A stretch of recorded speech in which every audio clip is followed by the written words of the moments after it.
અમદાવાદના મધ્યમાં આવેલા ખાડિયા વિસ્તારમાં રાયપુર દરવાજાની નજીક ચકલેશ્વર મહાદેવનું મંદિર આવેલું છે. શિવાલય આશરે 450 વર્ષ જૂનું છે. તેની સ્થાપના પેશવા કાળમાં કરવામાં આવી હતી.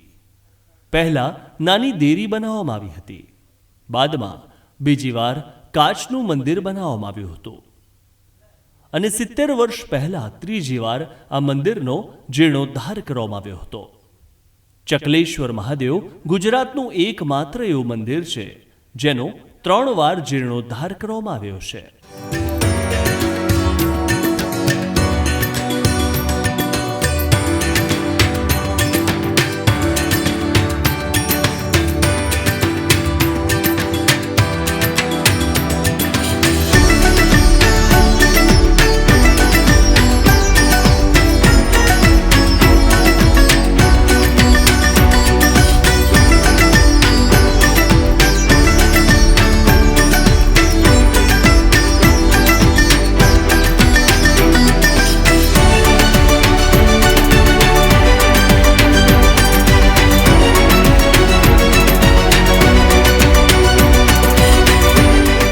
આમ તો આ મંદિર 450 વર્ષ જૂનું છે, પણ કહેવાય છે કે પેશવાઓના સમયથી આ મંદિર બંધાયેલું છે.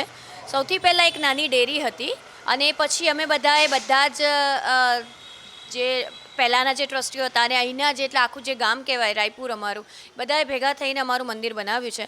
અને આ મંદિરનું બહુ જ સત છે.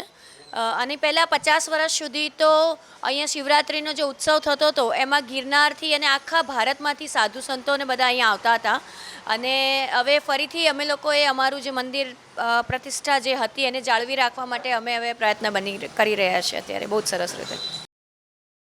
પેશવા કાળમાં બનાવવામાં આવેલા આ મંદિરનો દેરીની રૂપમાંથી સ્થાનિક લોકોએ ત્રીજી વાર જીર્ણોદ્ધાર કર્યો ત્યારે મંદિરને મોટું બનાવ્યું. ભારતી આશ્રમના અવંતિકા ભારતી બાપુની પ્રેરણા અને આશીર્વાદથી ભાણાભાઈ ત્રિવેદીએ ટ્રસ્ટી મંડળ સાથે મળી ગિરનારની પ્રતિકૃતિ જેવું કલાત્મક મંદિર બનાવ્યું.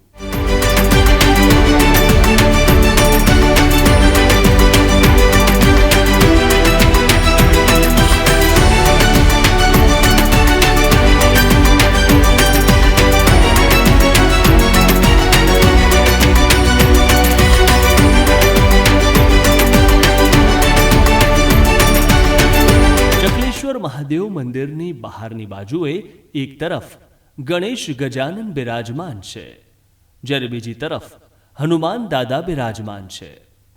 મંદિરમાં પ્રભુના શિવલિંગની પાસે એક તરફ ગણેશજી છે અને બીજી તરફ શિવ પરિવાર બિરાજમાન છે.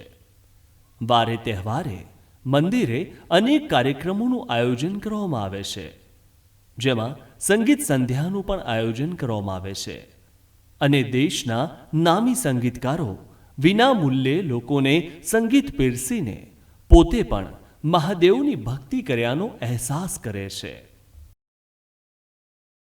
છેલ્લા 51 વર્ષથી મહાશિવરાત્રિના જે કાર્યક્રમો થાય છે તેમાં અહીંના આજુબાજુના બધાય વેપારી બંધુઓ અને રહેવાસીઓનો ઘણો ફાળો અને સહકાર હોય છે.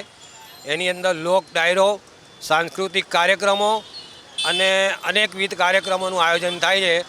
અને શિવરાત્રિ નિમિત્તે એક મહાપ્રસાદનું આયોજન બી થાય છે કે જે લોકો અહીંયા જે શ્રદ્ધાળુઓ દર્શન કરવા આવે છે એ નિમિત્તે લોકોને ફરાળ રૂપે અહીં આપવામાં આવે છે. ચકલેશ્વર મહાદેવ મંદિરમાં શ્રાવણના સોમવારે દિવસભર ભક્તો દ્વારા દૂધ, જળ, કાળા તલ, બીલીપત્ર ચઢાવવામાં આવે છે. ચકલેશ્વર મહાદેવ મંદિરમાં અખંડ જ્યોત આવેલી છે. એ જ્યોતના દર્શન કરવા માટે મોટી સંખ્યામાં ભક્તો મંદિરે આવે છે. ચકલેશ્વર શિવાલયમાં શિવરાત્રિએ ભગવાનને સુંદર શણગાર કરવામાં આવે છે. ધાર્મિક રીતે વિશેષ મહત્વ ધરાવતા આ મંદિરમાં મહાદેવના દર્શન કરવા દર સોમવારે ભક્તોનું ઘોડાપૂર ઉમટે છે.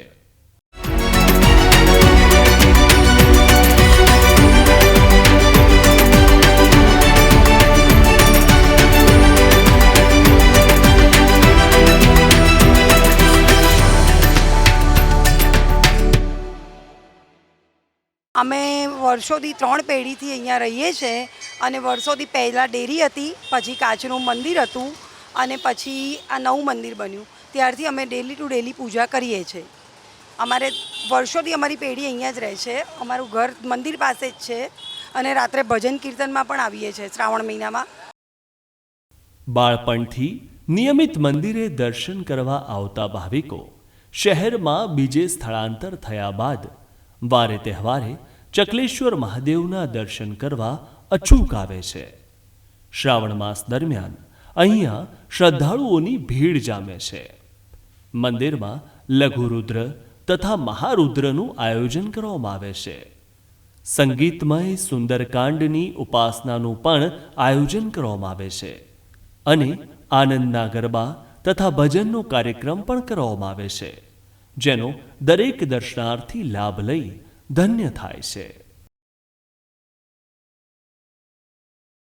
અહીંયા ભજન કીર્તન બહુ સારી રીતે ઉજવાય છે અને શ્રાવણ મહિનામાં રાતે 9 થી 12 વાગ્યા સુધી ભજન બહુ સરસ મજા આવે છે અને મહાશિવરાત્રિના દાડે અમને બી બહુ મજા આવે છે. દિવાળી કરતાં ઉત્સવ સારો મજા આવે છે અને અમને અહીંયા બેસી રહેવાનું મન થાય, ક્યાંય જવાનું મન થતું નથી. મહાશિવરાત્રિના પર્વ નિમિત્તે મંદિરે આવતા દરેક શ્રદ્ધાળુઓને પ્રસાદ રૂપે બટાકાની સૂકી ભાજી, મોરૈયાની ખીચડી, કઢી અને શીરો આપવામાં આવે છે. સાથે ગીત સંગીત સંધ્યાનો પ્રોગ્રામ અને ઓમ નમઃ શિવાયની અખંડ ધૂનનો કાર્યક્રમ પણ કરવામાં આવે છે.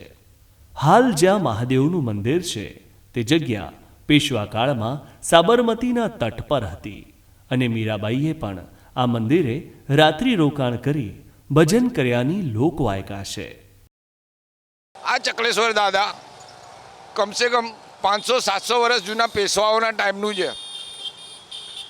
જ્યારે જે તે વખતે સાબરમતી નદી માણેક ચોકમાં થઈને રીચી રોડ થઈને પુલ નીચે થઈને જ્યારે વહેતી હતી, જે તે ટાઈમે આ મંદિર નદીના પટમાં આવતું હતું અને તે ટાઈમમાં મેવાડથી મીરાબાઈ પગપાળા સંઘ લઈને નીકળ્યા હતા અને અહીંયા રાત્રિ રોકાણ કરી ભજન કીર્તન કરેલા. એ આ ચકલેશ્વર મહાદેવ છે. જે આ વાત અહીંના જૂના ખાડિયાના ઇતિહાસવિદો અમને જણાવે છે. અને આ મંદિર પહેલાં ચૂના પથ્થરનું હતું. આનો 3 વખત જીર્ણોદ્ધાર થયો સાહેબ, જ્યારે આ આવડું મોટું મહાશિવાલય બન્યું છે. છેલ્લા 100 વર્ષથી ચકલેશ્વર મહાદેવની નગરયાત્રા નિજ મંદિરેથી નીકળે છે, જે મદન ગોપાલ, માણેક ચોક, ફુવારા, ગાંધી રોડ, બાલા હનુમાન, ખાડિયા 4 રસ્તા, ખાડિયા જૂના ગેટ થઈ રાયપુર નિજ મંદિર પરત ફરે છે. આ નગરયાત્રામાં વેપારીઓ શ્રી શંકર ભગવાનની આરતી ઉતારી ફૂલહાર ચડાવીને દર્શનનો લાભ અને પ્રસાદ લે છે. શહેરીજનો વર્ષોથી ચકલેશ્વર મહાદેવના દર્શને નિયમિત આવે છે, તો યુવા પેઢી પણ મહાદેવના દર્શને આવી ભારતીય સંસ્કૃતિની ધરોહરને જાળવી રાખે છે. દરરોજે નિત્યક્રમ અનુસારે આખા શ્રાવણ માસ દરમિયાન હોમાત્મક લઘુરુદ્રી પાઠ હોય છે, પ્લસ બપોરે અભિષેકાત્મક રુદ્રાભિષેકનું પણ આયોજન હોય છે. નિત્યક્રમે અહીંયા દરરોજ સાંજે ફલાહારનું પણ હોય છે. એ સિવાય દરરોજ અહીંયા ભજન સંધ્યા ઇત્યાદિ બધું થતું હોય છે. અને એ સિવાય શિવરાત્રિએ છેલ્લા 50 વર્ષથી અમારે અહીંયા પાલખી નીકળે છે, જે આખી નગરયાત્રાની અંદર જાય છે. એ પછી અહીંયા આવ્યા પછી ભજન સંધ્યા ઇત્યાદિના કાર્યક્રમો થાય છે. ચકલેશ્વર મહાદેવનું શિવાલય અમદાવાદના રાયપુર વિસ્તારમાં સ્થિત છે. કહેવાય છે કે શિવાલયમાં રહેલા પવિત્ર શિવલિંગના દર્શન કરતા જ ભક્તો મંત્રમુગ્ધ બની જાય છે. ભક્તો ભોળાનાથને જળ, દૂધ, ફૂલ અને બિલીપત્ર ચઢાવીને પૂજા કરે છે. સાથે ઓમ નમઃ શિવાય મંત્રનો નિરંતર જાપ કરી આધિ, વ્યાધિ અને ઉપાધિમાંથી મુક્તિ મેળવે છે.